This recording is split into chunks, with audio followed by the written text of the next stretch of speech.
Hello students, I am Shelly, your music teacher from SDTB Senior Secondary School. आज का हमारा topic है श्रुति।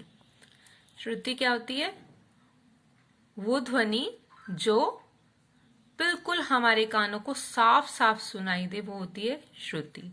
इससे पहले हमने पढ़ा था नाद, वो आवाज जो संगीत के काम आए नाद कहलाती है, और नाद से ही श्रुति बनती है।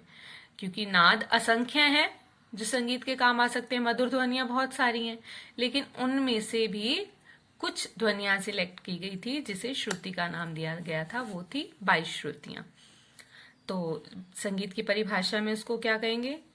एक तो श्रुति शब्द जो है वो तत्सम भाषा का शब्द है, और साथ में जो ये संस्कृत की श्रु धातु से बना है, जिसका अर्थ है सुनना, यानी कि वो ध्वनि जो हमें हमारे कानों को बिल्कुल साफ साफ सुनाई दे, वो क्या है? श्रुति। दूसरी चीज क्या है कि वो ध्वनि जो अलग से पहचानी जा सके स्पष्ट रूप से। जैसे पशु की आवाज अलग होती है, पक्षी की आवाज अलग होती है, हमें पहचान होती है कि नहीं ये आवाज पशु की है और ये आवाज पक्षी की है, तो वो अलग रूप से पहचानी जाती है। इसलिए सारे गामा के जो स्वर है, सा की अलग है, रे की अलग है, गा की अलग है।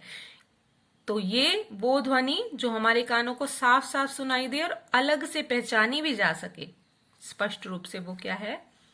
श्रुति। इसे अलग अलग बुक में अलग अलग परिभाषाएं दी गई हैं इसके लिए। तो जैसे अभिनव राग मंजरी में कहा गया है कि वो ध्वनि जो गीत में प्रयोग की जा सके और दूसरे अलग से पहचानी जा सके। फिर दिया है संगीत रत्नाकर में कि जैसे इंसान के हृदय में 22 नाड़ियां हैं, उसी तरह श्रुतियों की संख्या भी 22 है। प्रत्येक नाड़ी का संबंध किसी न किसी श्रुति से है। अब आते हैं संगीत पारिजात। संगीत पारिजात लिखा है पंडित अहोबल ने। तो उन्होंने भी क्या कहा है? 22 श्रुतियां ही मानी है। ठीक उसी तरह से शारंग देव ने भी 22 श्रुतियां ही मानी है, यानी जो 22 श्रुतियां बनाई गई वो 22 ही प्रसिद्ध होती चली गई, जो अब तक भात खंडे भी मानते चले आए थे। तो ये तो हुआ हमारा श्रुति। अब श्रुति से बनते हैं स्वर। अभी हमने पढ़ा था श्रुति, इनके सबसे पहले हमने पढ़ा है नाद। नाद से बनाई थी श्रुति, श्रुति से बनाए स्वर।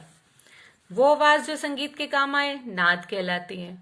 फिर वो आवाज जो हमें साफ साफ सुनाई दे और अलग से पहचानी जा सके, श्रुति। संख्या में 22 हैं। अब श्रुति से बने स्वर, वो ध्वनि जो हमें अपनी ओर आकर्षित करे, वो स्वर कहलाते हैं। इनकी वो आवाज जिसे सुनकर हमारा मन आनंदित हो जाता है, हमें मनोरंजन मिलता है, वो हो जाते हैं स्वर। अब स्वर आगे हैं 2 टाइप के, शुद्ध और विकृत। शुद्ध स्वर कब होते हैं? जब उनका स्थान फिक्स कर दिया जाए, जैसे सा रे गा मा पा धा नी, इनको एक स्थान दे दिया, ये अपने शुद्ध रूप में वहां स्थापित कर दिए कि यहाँ है सा, यहाँ है रे, यहाँ है गा। 22 श्रुतियों में इनको स्थान दे दिया कि इनका शुद्ध रूप है।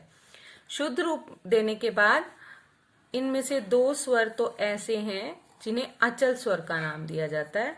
मीन्स वो अपने स्थान से कभी भी नहीं हिलते। अचल स्वर कौन से हैं? सा और पा। इसके बाद आता है विकृत स्वर। विकृत स्वर भी आगे 2 तरह से हैं, कोमल और तीव्र। कोमल स्वर वो होते हैं जो अपने स्थान से थोड़ा हटके नीचे की ओर आते हैं। अब हमारे पास सा और पा अचल हो गए, बचे कौन से? रे गा मा धा नी, यानी कि ये जो स्वर हैं इनके 2-2 रूप हैं। इन दोनों का सिंगल सिंगल रूप है, इनके 2-2 रूप हैं। वो रूप यानी कि वो आवाज, वो स्वर जो अपने स्थान से हटकर कुछ नीचे की ओर आ जाते हैं, वो होते हैं कोमल स्वर। रे गा धा और नी, ये 4 स्वर ऐसे हैं जो अपने स्थान से नीचे आ जाते हैं, इनको बोलते हैं कोमल स्वर। एक ही स्वर ऐसा है जो अपने स्थान से नीचे जाने की जगह ऊपर चला जाता है, वो है तीव्र स्वर। इसकी पहचान क्या है? ऊपर रेखा, इसमें नीचे लेटी रेखा, इसमें ऊपर खड़ी रेखा है। तो इन स्वरों की पहचान ये है। तो इस तरह से हमारे पास 7 शुद्ध और 5 विकृत मिला के टोटल 12 स्वर हो जाते हैं। तो आज का आपका चैप्टर यहीं खत्म होता है।